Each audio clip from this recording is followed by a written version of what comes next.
Europe 1, 7h moins le quart, Thomas Soto. Le kiosque d'Europe 1 et toutes ses plumes avec cette semaine Valentine Desjeunes pour les régions, Sophie Larmoyer pour l'international et Eva Rock devant la télé. Bonjour mesdames. Bonjour Thomas. Bon alors il y a un moment où on ne sait plus rien et ce moment-là, c'est maintenant dans la presse. Ainsi le Figaro titre « À 6 jours du premier tour, l'incertitude est totale ». Le Figaro qui ne voit pas le temps passer puisque accessoirement le premier tour c'est pas dans 6 jours mais c'est dans 5 jours. Présidentielle, ça se resserre, constate les Échos. Vous faites quoi, s'interroge Libération qui parle d'une tempête sous le crâne d'un pays entier, toujours indécis à moins d'une semaine du vote. À la conquête des indécis, poursuit CNews Matin. La clé, elle est entre les mains des seniors, affirme l'opinion. Les plus de 65 ans devraient encore être ceux qui se rendent le plus massivement aux urnes. Fillon et Macron tentent de les séduire alors qu'ils restent réticents à l'égard de Le Pen et de la gauche dure.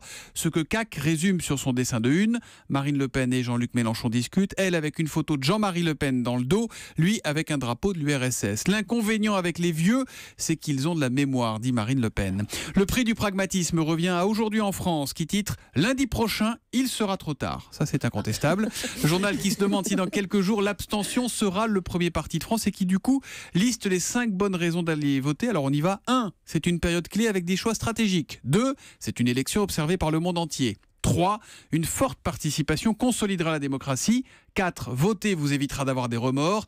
Et 5. Il y a quand même un large éventail de candidats. Bon, sinon, vous pouvez aussi vous plonger dans les programmes. Libération qui consacre son portrait de dernière page à Franck de la Personne. Alors, Franck de la Personne, c'est un comédien que vous avez forcément aperçu un jour dans un second, voire dans un troisième rôle comique. Eh bien, cet ex-mélenchoniste qui s'est fait connaître dans l'émission Sexy Zap sur M6 il y a des années, il y attribuait alors des certificats cochons aux actrices X. Cet ex-mélenchoniste donc s'est choisi un rôle de vedette dans la campagne de Marine Le Pen. Le voilà donc bombardé, délégué général aux questions culturelles. Après son ralliement, son agent l'a lourdé, écrit Libé.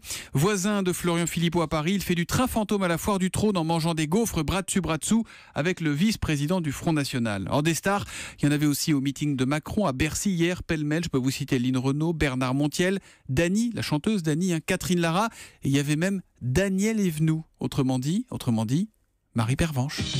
Un papillon par-ci, par-là dans le vent, Marie Pervenche vous vend du printemps. Mais je peux jouer aussi. La politique par le fond ou quand elle touche le fond. Valentine Desjeunes trône dans la presse quotidienne régionale avec vous à présent. Oui, à la une de la Provence, la mort tragique du docteur Franceschi, victime hier d'un crash d'avion au Portugal. Ce chirurgien orthopédique marseillais avait opéré des milliers de Provençaux et des stars du foot. Il était d'ailleurs considéré comme le meilleur dans le milieu du ballon rond avec des patients célèbres comme Tigana ou Cantona. On y reviendra tout à l'heure dans le journal de 7h. Un trafic de fossiles et une enquête hors norme à la une du Progrès. Sans doute l'instruction judiciaire la plus originale actuellement menée en France. 3 personnes sont mises en examen dans cette affaire. Des dizaines de pièces ont été saisies, dont, tenez-vous bien, un dinosaure entier importé de Mongolie. Bon, c'est discret ça. Ouais, c'est ça. Alors, pilleurs ou collectionneurs imprudents, les avocats penchent pour la version de passionné injustement tourmenté. En Bretagne, un touriste sur 2 boude la plage. Le Télégramme nous apprend que parmi les touristes venus dans la région en 2016, très peu ont fait trempette. Les vacanciers privilégient plutôt les grandes balades et la visite des îles. La température de l'eau doit y être pour quelque chose, à moins que ce soit la météo. C'est pas moi qui le dis, mais le comité régional du tourisme de Bretagne qui s'est penché sur la question. Faites bien de citer vos sources, vous allez avoir des problèmes avec les Bretons. Mais le jour où la mer Égée arrivera en Bretagne, ça changera tout, forcément. L'histoire du jour nous emmène à l'école. L'occasion de souhaiter bon courage aux élèves qui reprennent aujourd'hui. Tiens. Et voilà un petit garçon qui tente le tout pour le tout. C'est Ouest France qui nous le raconte. Il s'appelle Antoine et il n'a pas hésité à écrire un petit mot manuscrit directement à Najat Vallaud-Belkacem ce week-end. Cher ministre, dit-il, j'adore vos méthodes, mais est-ce que vous pouvez supprimer le lundi ou le vendredi ?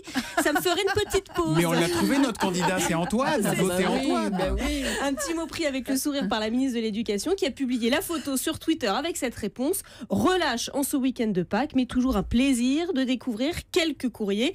Pas de réponse en revanche à la requête du petit Antoine. On va inviter Najat Vallaud-Belkacem pour qu'elle nous annonce qu'elle supprime les lundis ou les vendredis, ce serait pas mal.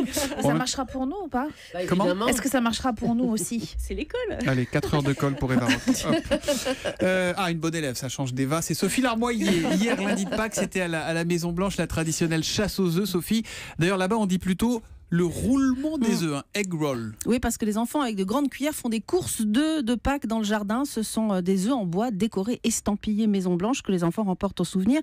C'est vraiment la tradition depuis 1878, nous rappelle la presse américaine, et l'occasion généralement pour la première dame d'imprimer sa marque. Alors évidemment, pas facile pour Melania Trump de passer après Michelle Obama qui était tellement naturelle avec les enfants, souligne sur le site de CNN une spécialiste des First Ladies. Bon, mais alors racontez-nous, c'était comment cette année avec les Trump? Alors évidemment, les médias comparent avec les réceptions de Pâques version Obama et on sent nettement leurs préférences. Détail dans cet article de Politico par exemple. Avec Barack et Michelle l'an dernier, il y avait 37 000 personnes. La visite surprise de Beyoncé, des basketteurs de la NBA, la chanteuse du film Frozen, libérée et délivrée. Cette année avec Donald et Melania, 21 000 personnes seulement.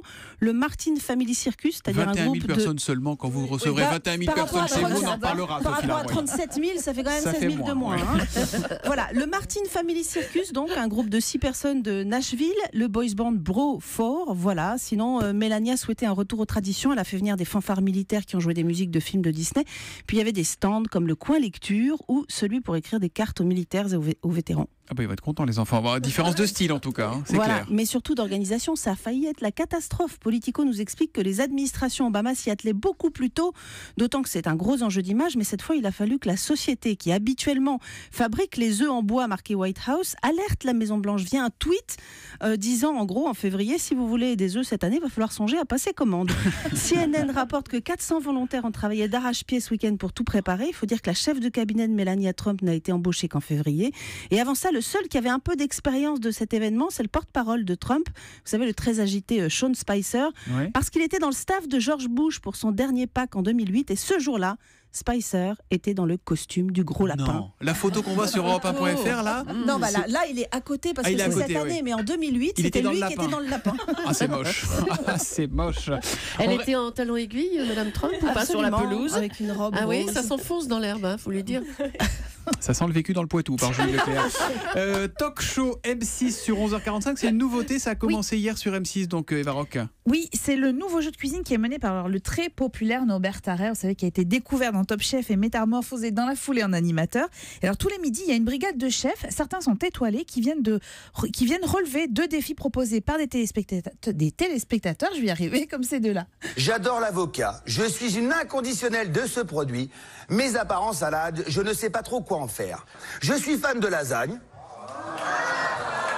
Je tiens ma recette de mon père.